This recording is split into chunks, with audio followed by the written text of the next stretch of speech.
Hi friends, ఆంగ్లేయ పాలనపై పోరాటం చేశారు భగత్ సింగ్.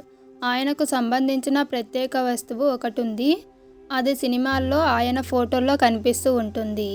అదే ఆయన వాడిన పిస్టల్. మరి భగత్ సింగ్ ఉరిశిక్ష వేశాక ఆయన ఉపయోగించిన పిస్టల్ ఏమైంది? 20వ శతాబ్దంలో ఉపయోగించిన పిస్టల్ ఇన్నేళ్ళు ఎక్కడుండిపోయింది? అది 21వ శతాబ్దంలో ప్రజల ముందుకు ఎలా వచ్చిందో ఇప్పుడు తెలుసుకుందాం. అమెరికాలో తయారైన .32 బోర్ కోల్ట్ సెమీ ఆటోమేటిక్ పిస్టల్తో ఆంగ్లేయ అధికారి శాండర్స్ను హత్య చేశారని భగత్ సింగ్పై ఆరోపణ ఉంది. ఆనాటి ఘటనలపై పుస్తకం రాస్తున్న జర్నలిస్ట్ జుపిందర్ సింగ్ భగత్ సింగ్ పిస్టల్ అన్వేషణ గురించి బీబీసీకి వివరంగా చెప్పారు.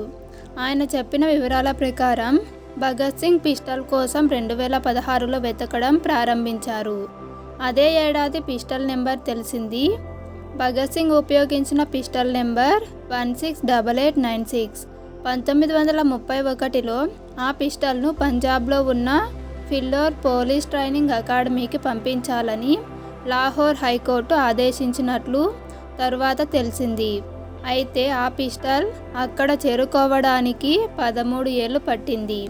1944లో భగత్ సింగ్ పిస్టల్ను ఫిల్లోర్కు తీసుకువచ్చారు. అది ఎక్కడుందో, పిస్టల్ నెంబర్ ఎంతో తెలిసిన తర్వాత కొందరు అధికారుల సాయంతో పోలీస్ ట్రైనింగ్ అకాడమీలో జుపిందర్ సింగ్ పిస్టల్ కోసం వెతకడం ప్రారంభించారు. ఫిల్లోర్లో అది అంత సులభంగా దొరకలేదు. రికార్డుల్లో వెతికిన తర్వాత లాహోర్ నుండి వచ్చిన వాటిలో 8 ఆయుధాలను 1968లో మధ్యప్రదేశ్ ఇండోర్లో ఉన్న BSF central school of weapons and టాక్టిక్స్కు పంపించారు.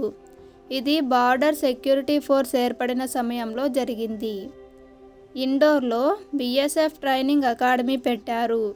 ఆ సమయంలో ఆయుధాల కోసం రాష్ట్రపతి అన్ని రాష్ట్రాలకు లేఖలు రాశారు.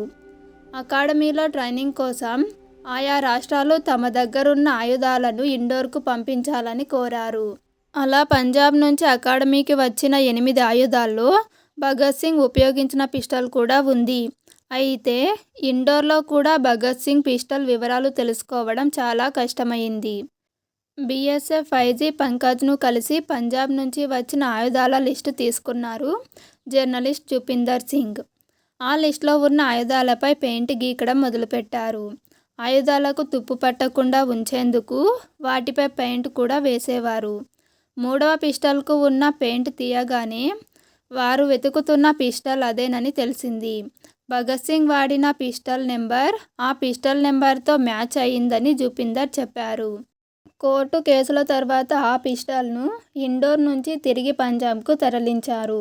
భగత్ సింగ్ వాడిన ఈ పిస్టల్ను ఇప్పుడు పంజాబ్లోని హుస్సేనీవాలా మ్యూజియంలో భద్రపరిచారు. దీన్ని చూడడానికి ప్రతిరోజు జనం భారీ సంఖ్యలో వస్తుంటారు. అయితే అమెరికాలో తయారైన ఈ పిస్టల్ భగత్ సింగ్కు ఎవరు తీసుకువచ్చి ఇచ్చారు అనే ఆధారాలు మాత్రం ఇప్పటి వరకు లభించడం లేదు. ఫ్రెండ్స్, వీడియో కనుక మీకు నచ్చితే తప్పకుండా లైక్ చేయండి, షేర్ చేయండి, సబ్స్క్రైబ్ చేయండి.